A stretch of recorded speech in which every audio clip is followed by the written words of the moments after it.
Instrumentação Industrial Essencial. Capítulo 13. Medição de densidade de gases. O livro encontra-se disponível no site abaixo.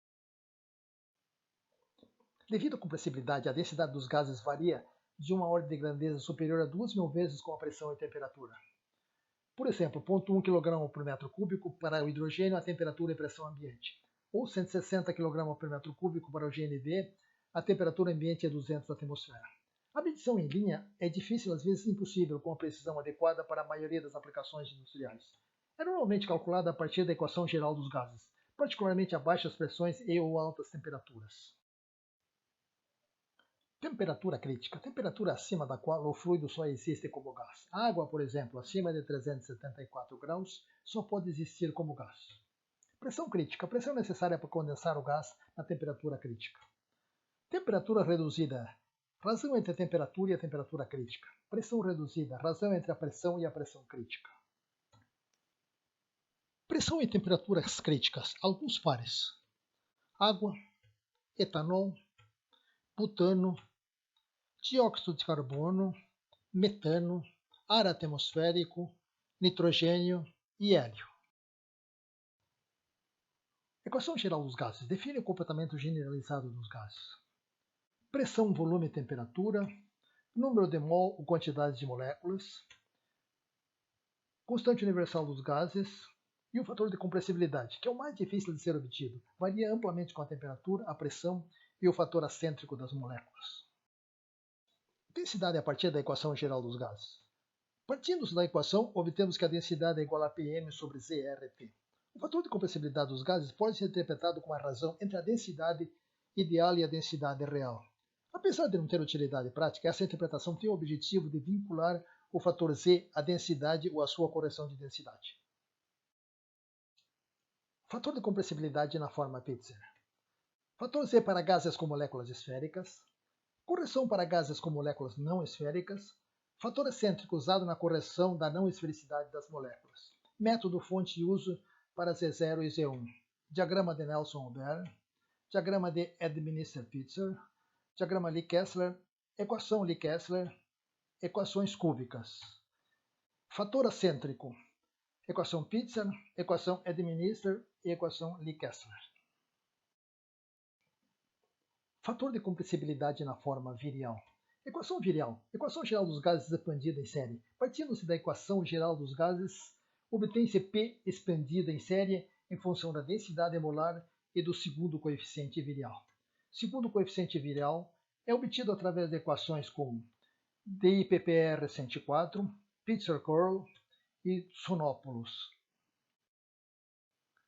Densidade normal dos gases. É a densidade dos gases na pressão normal e na temperatura normal, 0 graus Celsius ou 20 graus Celsius. Aplicando-se as condições normais da equação da densidade, temos: na área petrolífera, costuma-se usar 0 graus Celsius. Na área de gás, prefere-se 20 graus Celsius. Para fluidos puros ou misturas com composição fixa, a densidade normal é uma constante.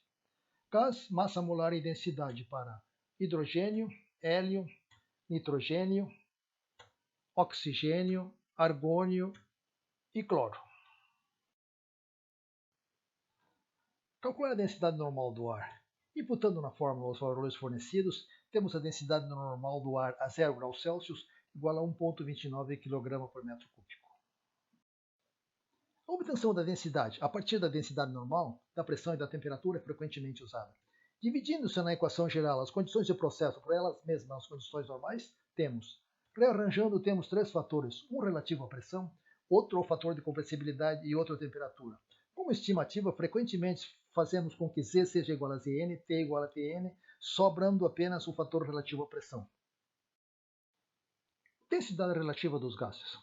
É a razão entre a densidade do gás e a densidade do ar nas mesmas condições de temperatura, pressão e compressibilidade. Na prática corrente, raramente é necessário incluir a compressibilidade na determinação da densidade relativa. Densidade relativa de um gás a partir da densidade normal do ar. Como a densidade relativa requer as mesmas condições Tp, é conveniente o uso da temperatura e pressões normais do gás e do ar. Usando a seguinte fórmula, substituindo as densidades normais a 0 e a 20 graus Celsius, temos: densidade relativa de um gás a partir da massa molecular.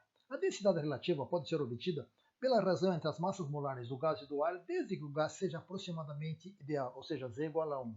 Partindo da equação geral do gás e substituindo ρ por Pm sobre ZRT, temos a fórmula seguinte.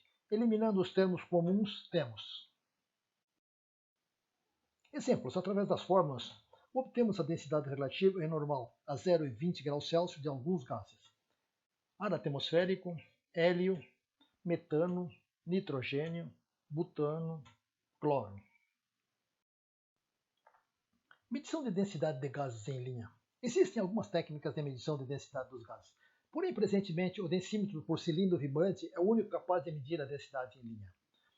A medição de densidade dos gases em baixa densidade, baixa pressão ou altas temperaturas é difícil, às vezes impossível, de ser obtido com uma precisão ou incerteza adequada para a maioria das aplicações. Medição de densidade por cilindro vibrante. Princípio de operação. A frequência de ressonância do sistema vibrante composto pelo cilindro e o gás dentro da câmara varia com a densidade do gás.